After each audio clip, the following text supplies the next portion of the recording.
एक call centre की भूतिया कहानी कहानी गुरुग्राम में एक बड़ी कंपनी का कॉल सेंटर था जहां रात दिन लोग काम करते थे।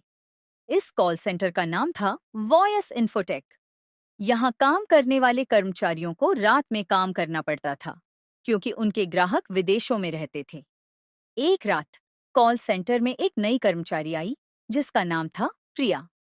प्रिया को रात में काम करने की आदत नहीं थी, लेकिन उसने सोचा कि यह एक अच्छा अवसर है और उसने नौकरी ज्वाइन कर ली।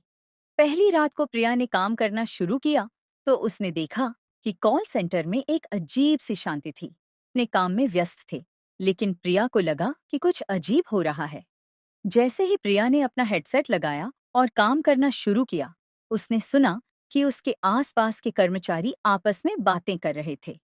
लेकिन जब उसने उनकी ओर देखा तो उसने देखा कि वे सभी अपने काम में व्यस्त थे और किसी से बात नहीं कर रहे थे। प्रिया को यह बात अजीब लगी और उसने सोचा कि शायद वह गलत सुन रही है। लेकिन जब उसने फिर से सुना तो उसने वही आवाजें सुनी।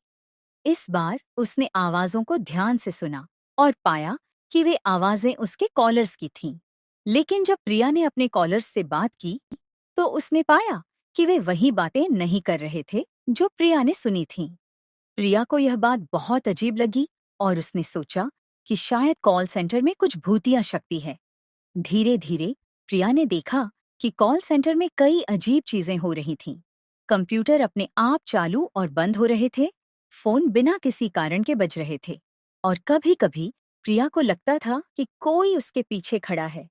एक रात जब प्रिया अकेली कॉल सेंटर में थी, उसने एक आवाज जो उसके कान में फुसफुसा रही थी।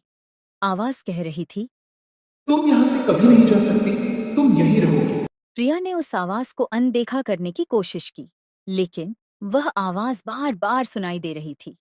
प्रिया को डर लगने लगा और उसने देखा कि उसके आसपास की चीजें बदलने लगीं। कंप्यूटर स्क्रीन पर अजीब सी तस्वीरें आने लगीं और फोन की आवाजें और तेज होने लगीं। अचानक प्रिया के सामने एक छाया खड़ी हो गई। वह छाया धीरे धीरे प्रिया के पास आने लगी और प्रिया ने देखा कि वह एक विकृत चेहरा वाली महिला थी।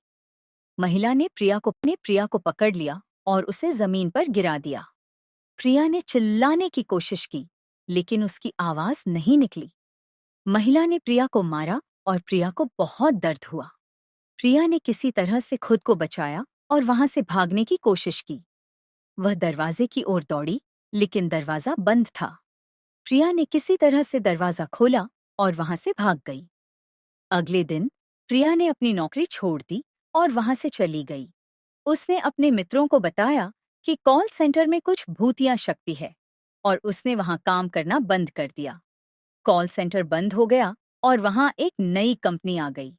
लेकिन लोगों का कहना है कि आज भी रात में जब वहां कोई नहीं होता तो फोन बजने लगते हैं और कंप्यूटर अपने आप चालू हो जाते हैं।